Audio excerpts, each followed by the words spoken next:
Good afternoon. Today's date is January 27th, 2024. This is Kelly Zakovic for the City of Savannah Municipal Archives, and I'm interviewing Miss Gloria Zeigler for the Savannah Community Memory Project. We're conducting this interview at the Liberty City Community Center. So thank you so much for joining us today, and I'll let you share your story with us. Why, thank you, and thank you for having me. And all of us who has something to contribute to Liberty City. Well, let's back it up. First, Southover, Summerside, Liberty City, not Taylorsville, pardon me there. But anyway, I would like to start with what I remember as a child growing up out here, and when my mother, which was named Signora Alexander, first moved out here in the early 40s, and there were no named streets or anything like that, but I can tell you where we lived at that time and what the name of the streets are today. And as a child, as a small child, we lived on, that would be Hurd Street. But like I said, there were no names at that time, but that came much later in the years. And right there, it was a church, which is Little Bryant Baptist Church. And that church is still standing today. And I am a member of that church. But my mother started out us going to, there was another church that we attended a little further away. I don't remember the name of it at this point. But anyway, growing up out here, we had no electricity, no running water,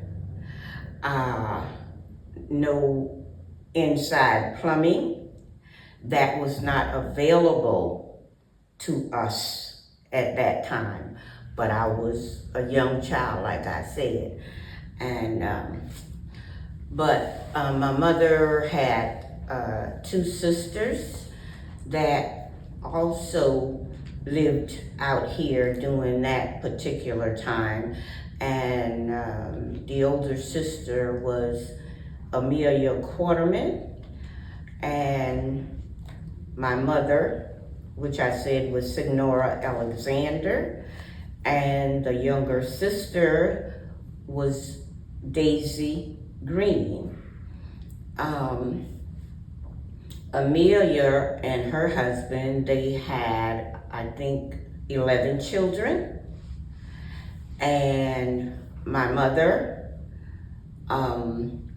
and my father had 3 children, but at this time, my mom and my dad was divorced, okay? So it was just my sister, myself, and my brother, and my mother that lived on, which is not Hurd Street, okay?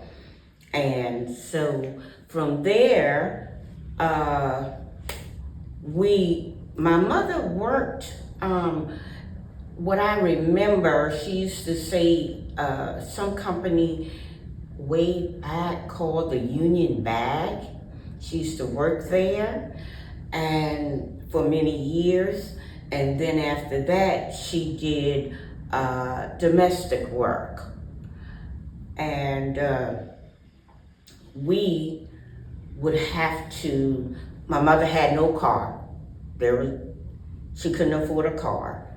And we would have to walk from out here because there were no buses running out here at that particular time.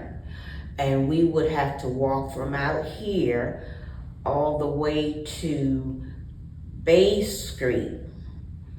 That was the closest grocery store, which was the Bargain Corner. And my mother would take us, and my aunt, they would take us with them like on Saturdays to go shop. Now, I don't know if you know where Bay Street is. I know you know that. And so that's a long ways to walk from out here all the way there, but that's what we had to do. And we would go and shop and then come back. And also, when we got a little older, this was not called 52nd at that particular time. This was called Millsby Lane. And it was named after a white man, and his name was Millsby Lane. And it was named after him. And he was into some sports, I'm not too clear on that, but he was into the sports world. And 52nd came later. I don't remember the year or anything like that, but 52nd came later in years. So, but to me, I still say Millsby Lane or 52nd. And there were no mail carrier that ran out here to bring our mail to right in front of our door. So the mailbox were right down here at Rockdale. They had all the mailboxes lined up right there at Rockdale. And that, as far as the mail carrier came, and we would have to walk from our home down to, which was Millsby Lane at that time, to get mail every day. And being as kids, during the summertime, we used to like to run around barefoot and everything like that. And the sand was so hot. We would run and try to find like a patch of grass and stand on it for a little bit and then go on, just like that. But anyway, that was, we didn't know anything else but that, and that was fun for us as children, coming down to the mailbox and getting on the little grass for a second.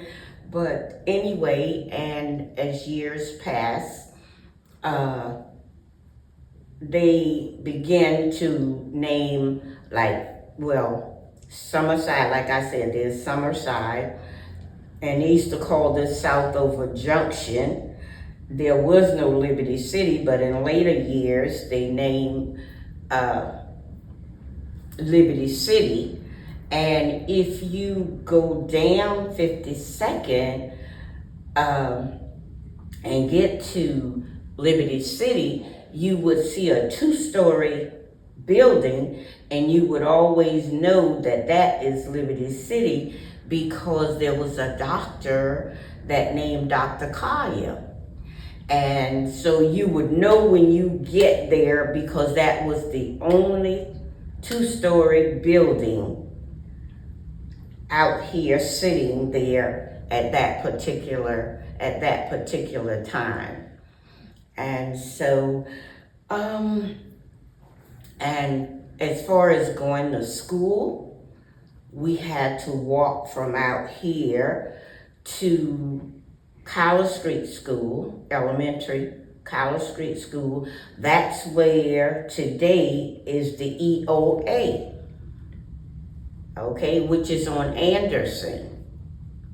And so as children, we would walk to go to school and had to walk back home. And it was a challenge, you know, but that didn't faze us because we know that's what we had to do. And as neighbors out here, everybody knew everybody at that particular time. And people living right on Rockdale, when we would come in walking on Rockdale, if they're sitting out, we would always say hello, you know, how you doing? And if you didn't say hello, and then when your mom or somebody came along, they would say, well, you know, Gloria didn't speak to us today, you know, and that would be a tongue lashing, okay, because they instill manners in us. And a lot of that today, I think, is not carried over, which would help a whole lot, yeah. But, and when I graduated from high school, Beach High School, got married, moved away, went to Philadelphia, my husband and I, with 4 children. We moved away for a better life for our children. But we always had in mind coming back home because this was definitely home. But we stayed there, raised our children. They went to college, they went to trade school, and my oldest daughter, she graduated from Howard University, and she's a therapist, physical therapist. And my daughter's the oldest, and my son, he graduated from plumbing school. He went to plumbing school, so he's a plumber. And my next son, he graduated from University of Pittsburgh, and he's in computers, you know. And my youngest daughter, she graduated from, I think it's called UDC, and she's in computers as well. So they all made their way, and they all got married, doing well, had weddings and beautiful weddings and whatnot. So we got them on their way, and then we started, well, we always, you know, try to save because we knew that we wanted to come back home. And that's what we did. And well, first off, I was a stay-at-home mom for many years until my children was out from the neighborhood school, because we had a neighborhood school, and once they were all on to the next phase, and then I got out and started working. And I worked for the Philadelphia School Board. And that was, I started in 1976. And I worked for 36 years. And when I retired working at the West Philadelphia High School as a switchboard operator. And so I worked there for, a good many years. And then I retired. Well, my husband came out some years earlier on disability. And then I retired and 2001. And at that time, we moved back home. But let me back it up a little bit, I forgot. But anyway, we started building, we bought a piece of property, and we started building our home in 96. And we would come home every summer because I would be out during the summer for school, and our children will be out for school, and we would all pack up and come down, and we would come and stay with my mom and do whatever she needed to be done around the house, help her out, and to have our children get to know their cousins and other relatives, aunts and uncles and things of that nature. And we had relatives that lived out here, and matter of fact, the store right on the corner right there at Rockdale, but it's no longer functioning. And my brother-in-law he moved from Philadelphia too, down here. Well, back down here. But anyway, he and his wife ran that, they had a restaurant right there. You might see A&Z on the sign, but Ada and A&Z means Zeigler. Ada and Zeigler. And his name was William, but we call him Billy. And but they both are deceased and whatnot, and the property was sold to somebody else. I don't know who owns it. But anyway, but we all, like I say, knew each other out here, and people always tried to help each other out. But, and that was the good thing about it, and we didn't have any paved streets out here. And my mother didn't have a car for a long time until after, she got a car before we moved to Philadelphia. And she had a car before she knew how to drive. And my husband taught her how to drive, okay? And when it rained, Rockdale, it would be like puddles of water, and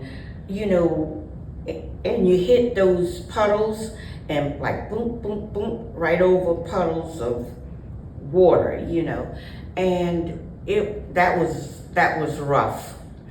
But we got through all of that, and I was hoping that my mother would live long enough to see, because they talk about paving out here. But my mother didn't live long enough to see that was paved, because she was still going through those puddles, during that time, yeah. But that was the way of life, and it was a good life, because my mother worked hard.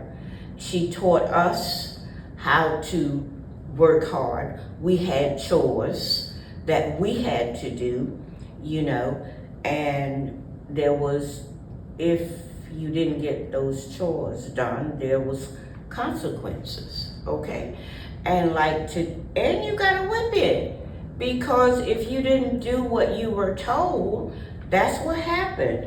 But now today, sometimes the kids, if they get a whipping, first thing they want to say, they want to call the police. Okay, so if you call the police, where are you going?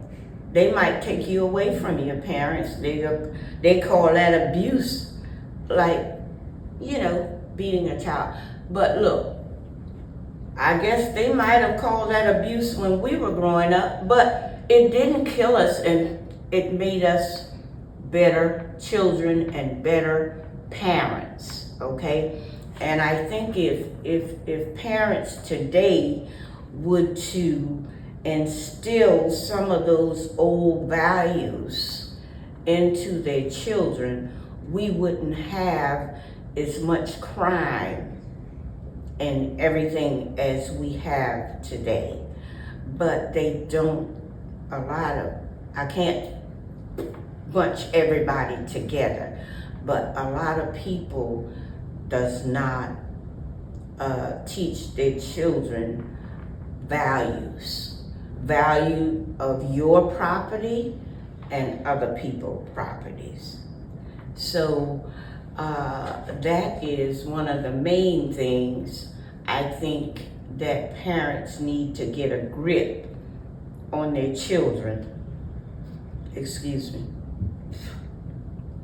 And they wouldn't have so much shooting and crimes, because the first thing happens if they get into a fight, they don't like somebody, they grab a gun. And that needs to be curbed. And back in the day, like my children would say back in the day, okay? And if somebody had, they got in with somebody, they did fist fight. And once that fist fight was over, it was over.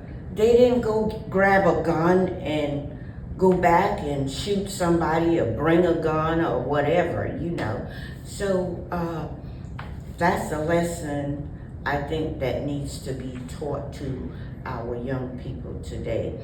But, and when we moved back here in 2001,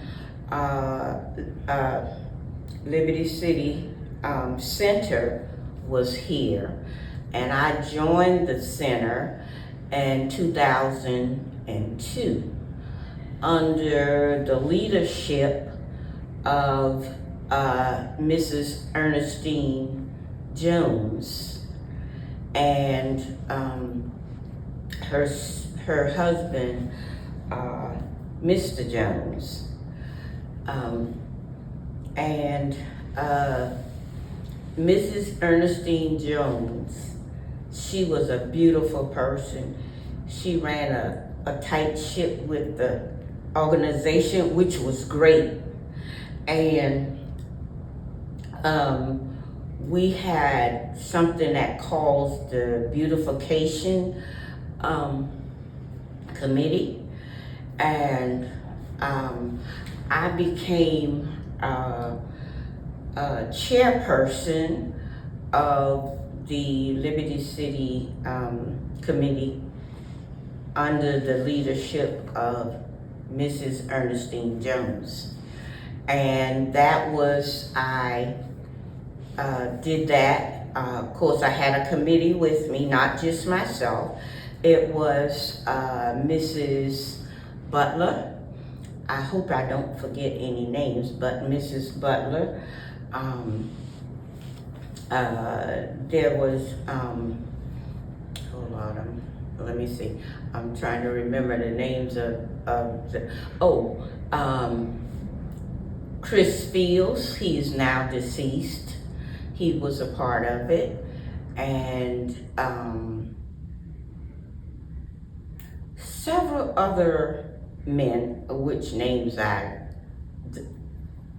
can't remember right now, but and what we did was like you see the sign down there say Liberty City, but it wasn't no sign at that particular time. But we had we would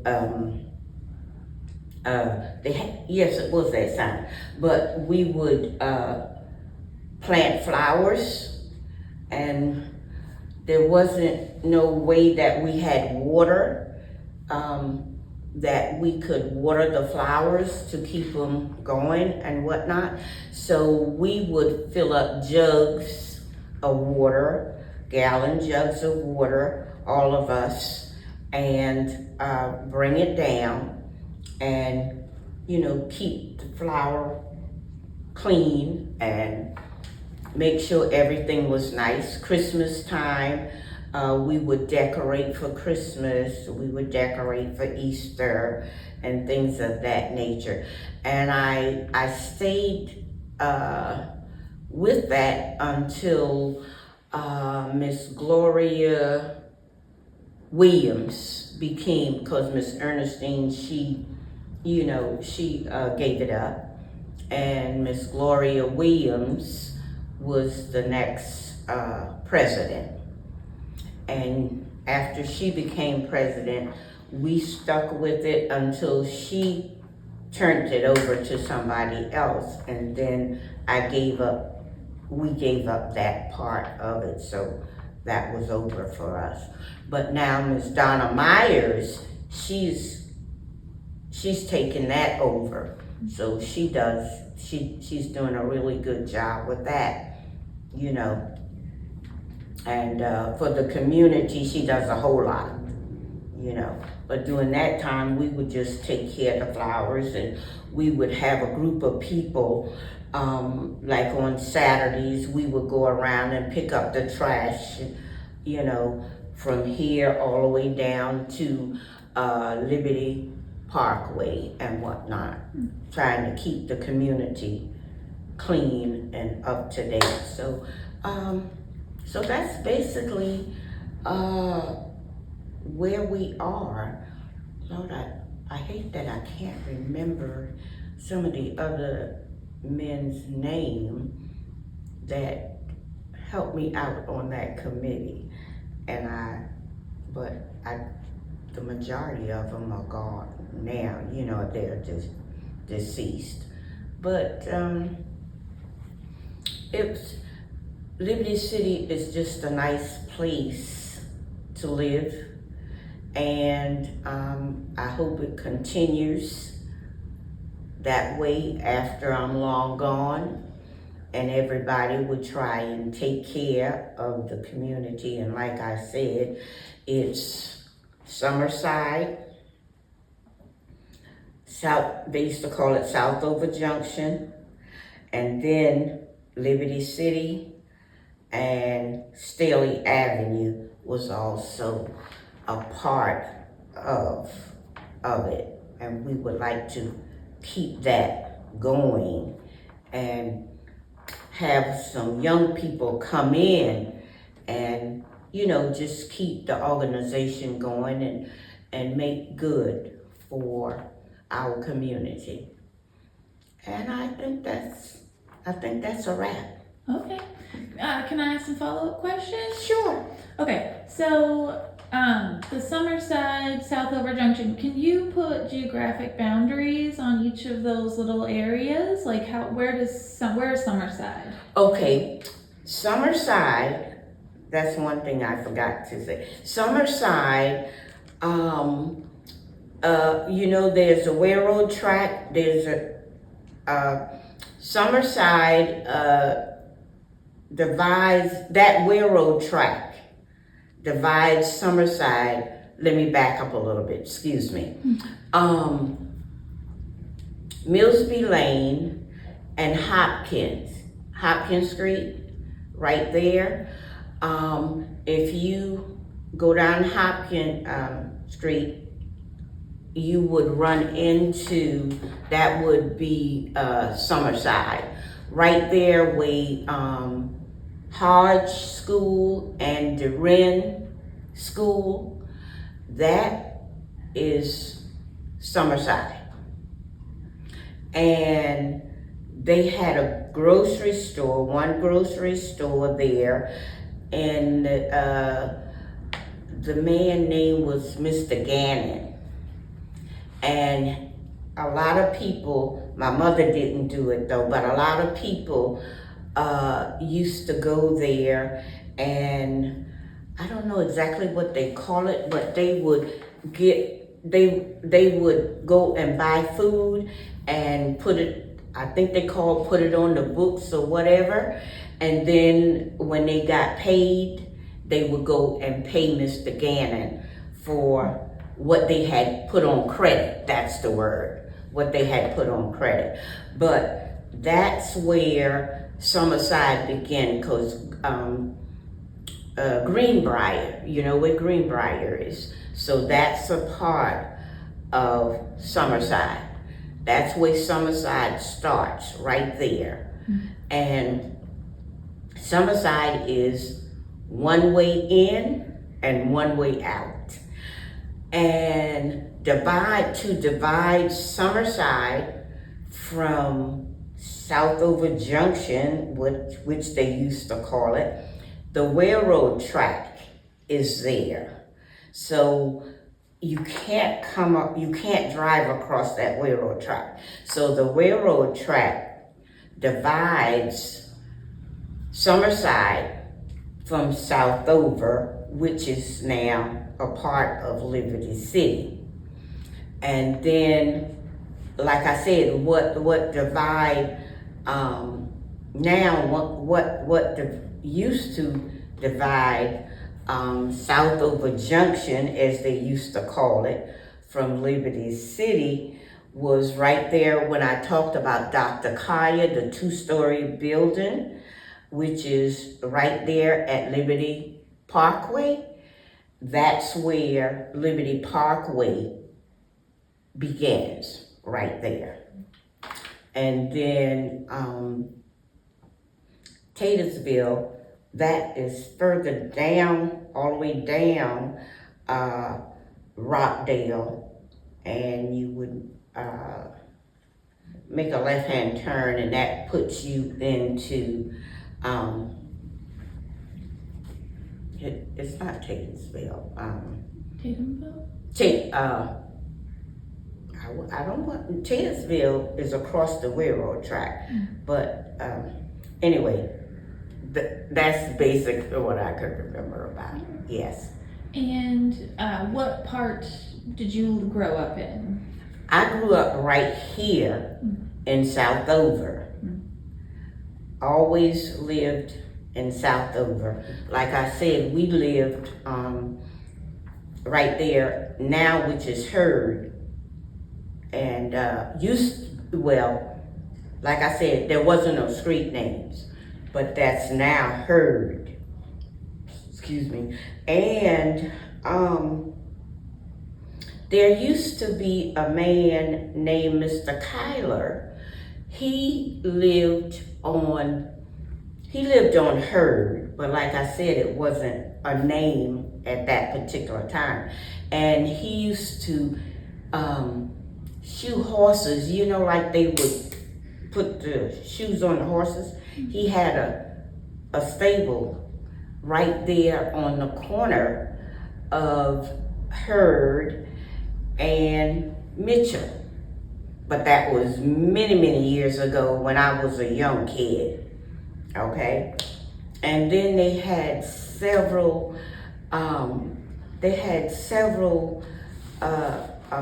places out here.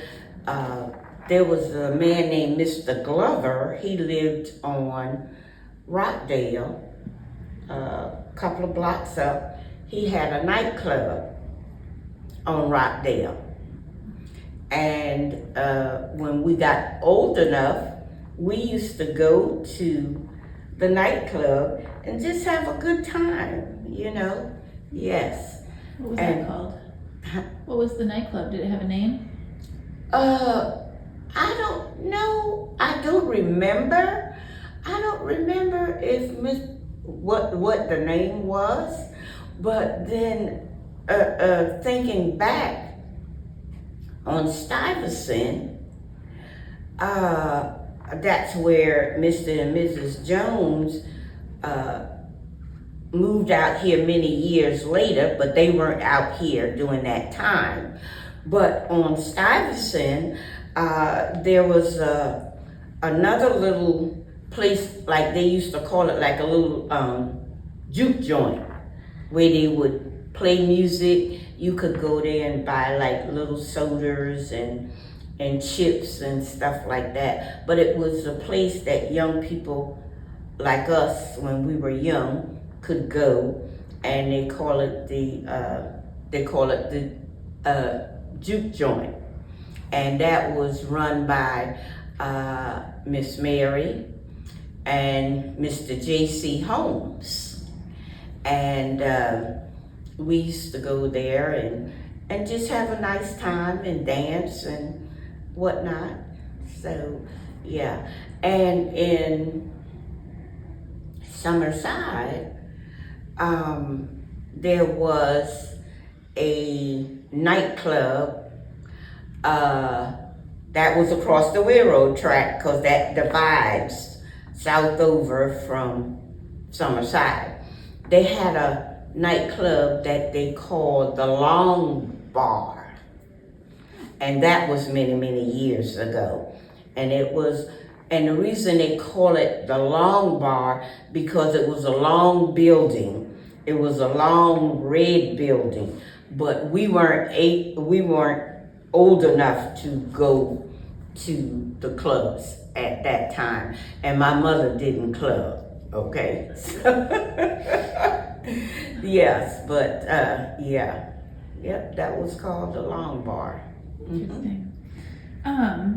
So, may I ask what year you were born? I don't want to give away.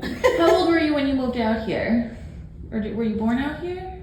I was not born out here, but we came out here. I'm going to give my age anyway, because it's when I tell you I came out, my mother moved out here in the early 40s, and I came out, I was already, a young one at that particular time, because my mom and my dad, my mom said they divorced when I was 9 months old, and I was the youngest.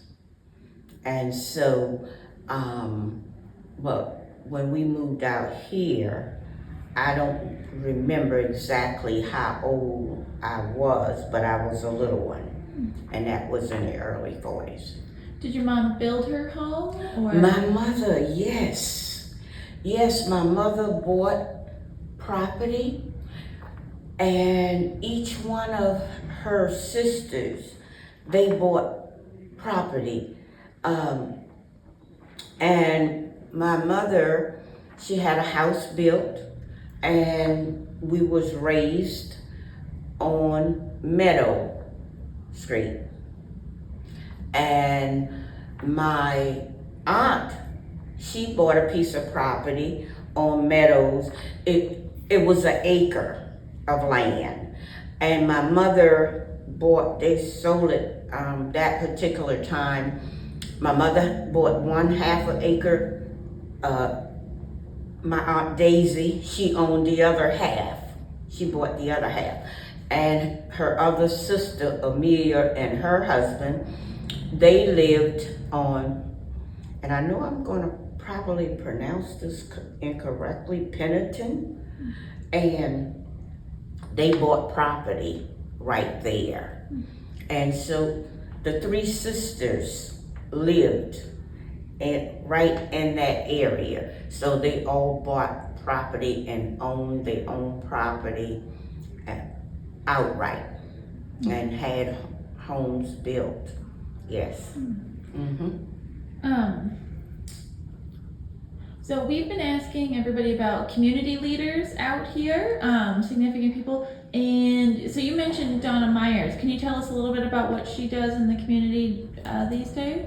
Well, Donna gets a lot done for our community, because she goes to meetings, she speaks up, and she just tried to bring people out to make things better for our community. And she's just doing a really fantastic job. And she, like I said, she goes down to the meetings and she listens and asks questions and bring it back to our meetings and whatnot, and that's how we get a whole lot of things done out here. She's doing a fantastic job. Mm-hmm. Were there any other community leaders that we should know about? Well, yes, we have the Men of Liberty City. There's an organization that's ran by the Men of Liberty City that lives out here, and they do a fantastic job.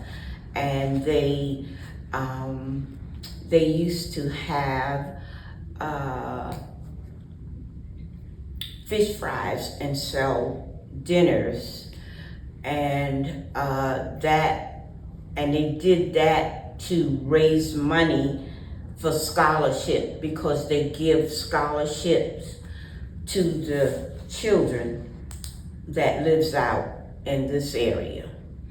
And they have been doing a fantastic job with that, and they are now doing what I used to do and whatnot, as far as, going around, like on certain Saturdays, they go around, pick up, and we also have Donna. She organized a block committee, and people who want to be a block captain.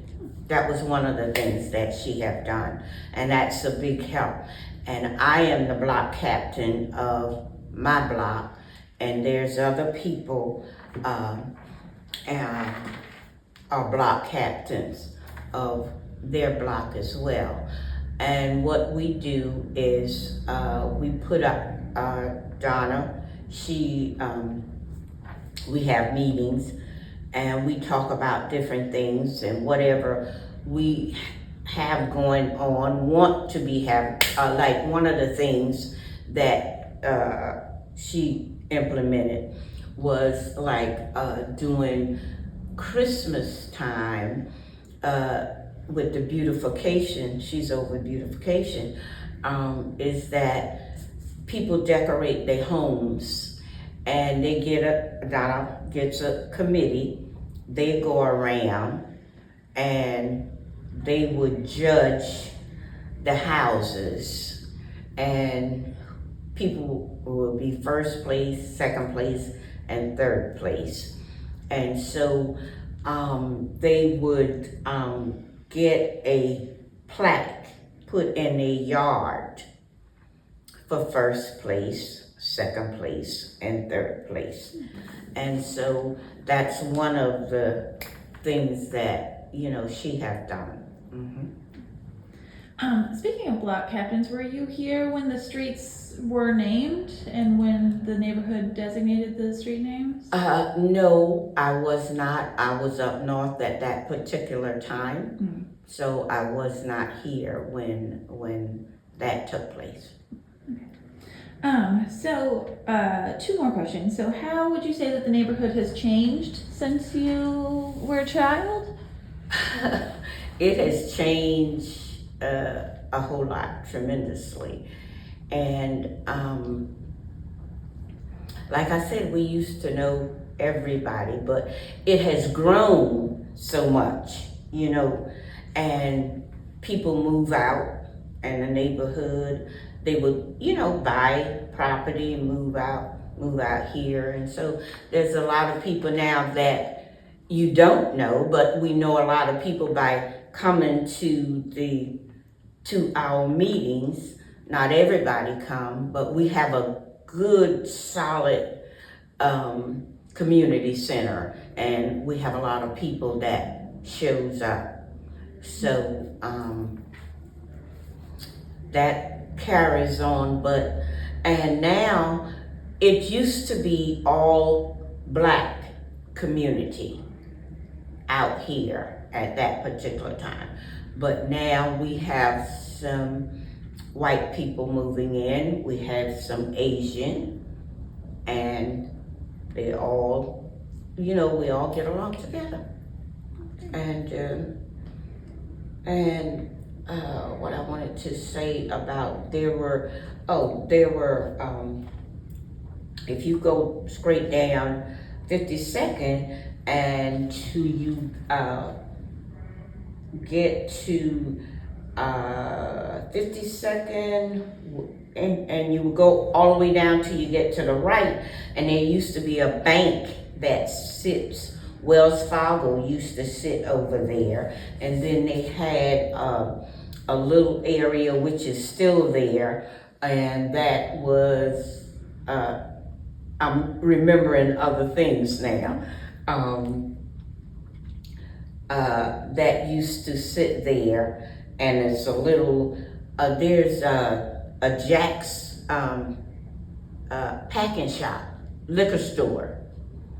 And then there's a little area where on the right hand side where you would turn to go hit 16, just before you hit 16, there's a little center there where they have a laundromat and stores and whatnot.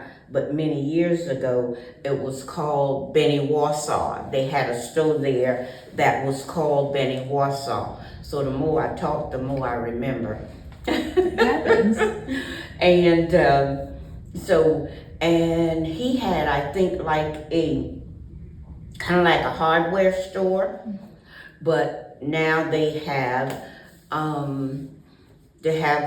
a place where you go do your laundry.